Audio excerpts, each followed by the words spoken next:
हाय बच्चों, सभी का स्वागत। आज हम पढ़ेंगे हिंदी और अंग्रेजी के एक गुरुत्वपूर्ण टॉपिक जिसका नाम है सकर्मक और अकर्मक क्रिया। अंग्रेजी में इसे transitive verb and intransitive verb कहा जाता है। इस विषय को पढ़ते समय तुम्हें कर्ता, कर्म और क्रिया के बारे में पता चलेगा। सकर्मक, इस शब्द से तुम्हें क्या पता चलता है? कर्म के साथ क्रिया, सकर्मक क्रिया। सकर्मक क्रिया, कर्म के साथ क्रिया, सकर्मक क्रिया। उसी प्रकार अकर्मक क्रिया यानी कर्म रहित क्रिया, अकर्मक क्रिया। सकर्मक क्रिया के प्रयोग में कर्म की आवश्यकता होती है और अकर्मक क्रिया के प्रयोग में कर्म की आवश्यकता नहीं होती।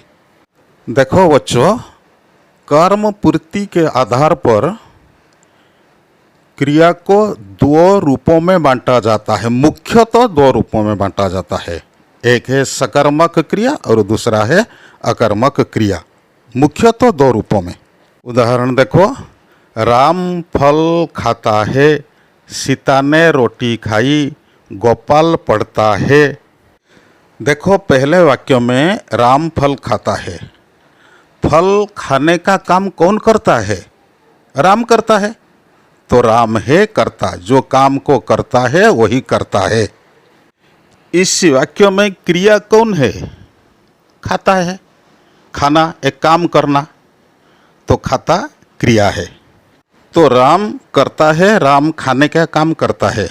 राम जब खाने का काम करता है, इसका प्रभाव किस पर पड़ता है? फल पर इसका प्रभाव पड़ता है। तो फल है कर्म, जिसको किया जाता है वही है कर्म। फल कर्म है इस वाक्य में। तो देखो, जिस क्रिया का फल, यहाँ क्रिया का फल कर्ता पर न पड़कर कर्म पर निर्भर करता है, तो खाना एक सकर्मक क्रिया है। ठीक उसी प्रकार दो नंबर वाक्यों को देखो, सीता ने रोटी खाई। ने प्रत्यय, ये सेंटेंस भूतकाल का, पास्ट टेंस का। ये नए प्रत्यय पढ़ाते समय मैं बता दूंगा किस प्रकार होती है, वाक्य किस प्रकार होता है। सीता ने रोटी खाई, सीता ने रोटी के अनुसार क्रिया के रूप खाई हुई है। इस वाक्य में काम को करती है, सीता करती है काम को। और सीता जो काम करती है, काम करने का फल या प्रभाव किस पर पड़ती है? रोटी पर पड़ती है। रोटी पर काम का प्रभाव पड़ता है। तो रोटी है कर्म, सीता है कर्ता और रोटी है कर्म। तो देखते हैं 3 नंबर वाक्य, गोपाल पढ़ता है। इस वाक्य में देखो, गोपाल पढ़ता है, पढ़ने का काम गोपाल ही करता है। और ये क्रिया का फल किसी पर नहीं पड़ता है। क्रिया का फल किसी पर नहीं पड़ता है, यानी इस वाक्य में कर्म नहीं है। यहीं पर एक नियम है, देख लो। वाक्य में कर्म न होने पर भी कर्म की संभावना बनी रहती है। गोपाल पढ़ता है, क्या पढ़ता है? पुस्तक पढ़ता है, कहानी पढ़ता है, कुछ भी आ सकता है कर्म। वाक्य में कर्म न आने पर भी, न होने पर भी कर्म की संभावना बनी रहती है। इसलिए पढ़ना भी एक सकर्मक क्रिया है। एक इम्पोर्टेंट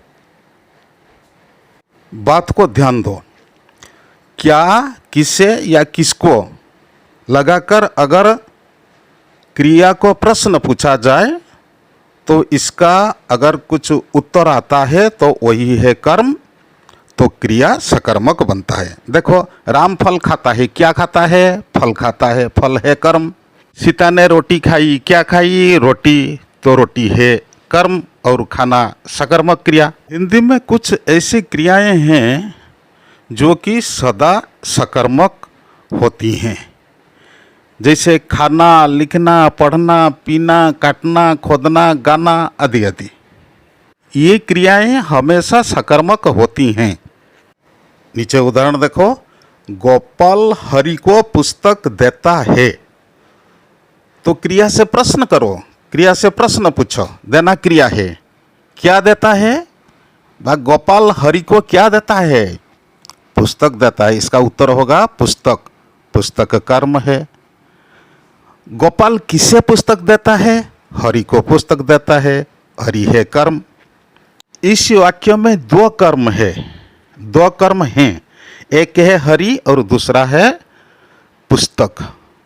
पुस्तक एक कर्म है, हरि एक कर्म है। दो कर्म होने के कारण इसे ये देना क्रिया को द्विकर्मक क्रिया कहते हैं। देखो बच्चों, क्या लगाकर प्रश्न पूछने से जो उत्तर मिलता है उसे मुख्य कर्म या प्रत्यक्ष कर्म कहा जाता है, या प्रधान कर्म भी कहा जाता है, यानी डायरेक्ट ऑब्जेक्ट अंग्रेजी में। इसे या किसको लगाकर प्रश्न पूछने से जो उत्तर मिलता है उसे गौण कर्म कहा जाता है। एक इम्पोर्टेंट बात जान लो, क्या लगाकर प्रश्न पूछने से जो उत्तर मिलता है वह है मुख्य कर्म। अंग्रेजी में इसे डायरेक्ट ऑब्जेक्ट कहते हैं। और ये डायरेक्ट ऑब्जेक्ट साधारणतः अचेतन वस्तु होती हैं। क्या लगाकर प्रश्न पूछने से जो उत्तर मिलता है वह गौण कर्म यानी इनडायरेक्ट ऑब्जेक्ट, अंग्रेजी में इनडायरेक्ट ऑब्जेक्ट कहा जाता है। वो मुख्यतः एक व्यक्ति, जीवित पदार्थ होता है। तो देखो, द्विकर्मक क्रियाओं का उदाहरण, कहना, पूछना, पढ़ाना, देना, बेचना, इस प्रकार क्रियाएं द्विकर्मक होती हैं। देखो अकर्मक क्रिया, एक उदाहरण देखो, घोड़ा दौड़ता है। प्रश्न पूछो, क्रिया है दौड़ना, दौड़ता, क्या दौड़ता है? उत्तर कुछ नहीं। किसको दौड़ा जाता है? उत्तर भी नहीं। ये क्रिया दौड़ना एक अकर्मक क्रिया है। देखो, इस वाक्य में क्रिया का फल कर्ता पर ही पड़ता है। घोड़ा दौड़ने का काम करता है, क्रिया का फल घोड़ा पर ही पड़ता है। घोड़ा करता है, घोड़ा पर ही पड़ता है। ये कर्म पर निर्भर नहीं करता। अकर्मक क्रिया के प्रयोग में कर्म की आवश्यकता नहीं होती। कर्म व्यापार का प्रभाव कर्ता पर ही पड़ता है। अभी देखो कुछ अकर्मक क्रियाओं का उदाहरण, जाना, आना, कूदना, उड़ना, तैरना, घूमना, गिरना, ये सब गतिसूचक क्रियापद हैं। ये गतिसूचक क्रियापद सब अकर्मक क्रिया होती हैं। देखो बच्चों, तुम्हारे पाठ्यक्रम के आधार पर मैंने इस वीडियो को बनाया, लेकिन सकर्मक और अकर्मक क्रिया के बारे में ढेर सारी बातें हैं। आज इतना ही, धन्यवाद।